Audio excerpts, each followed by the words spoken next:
Hi everyone, welcome back to another tech video. In this video, I'm going to show you how you can fix the issue that is your phone getting too hot while charging, gaming, or using apps. So don't worry, here are the four quick fixes that actually work.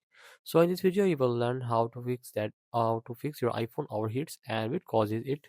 So the first step is that you just go to the settings of the iPhone, and you have to make sure that you just have to remove all the background apps from there.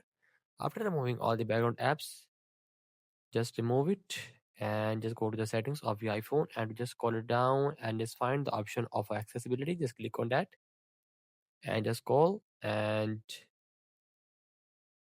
just go to the display and text size and just click on reduce transparency.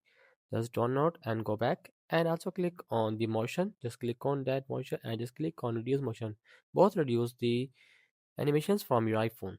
So after that, you just go to the settings of your iPhone. Again, go and just go to the general section and just click on the background app refresh, and we have to just background refresh. So just turn it off. So I think it's turn it off. So just go back, and after that, just go to the transfer or reset iPhone and just tap on a reset and reset all the settings from here. After that, again, the go to the motion and again go to the text size, click on reduce transparency and just also click on motion and reduce motion from here.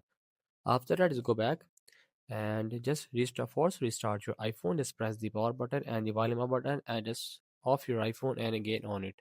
So it's remove the glitches and also unwanted apps from here. And if you don't need any apps just like that, I don't need right now CapCut app, so I'm gonna delete it from it. So make sure that you just delete unwanted apps from there. So that's it the video. Make sure you like our video and subscribe our channel for more upcoming tech related videos.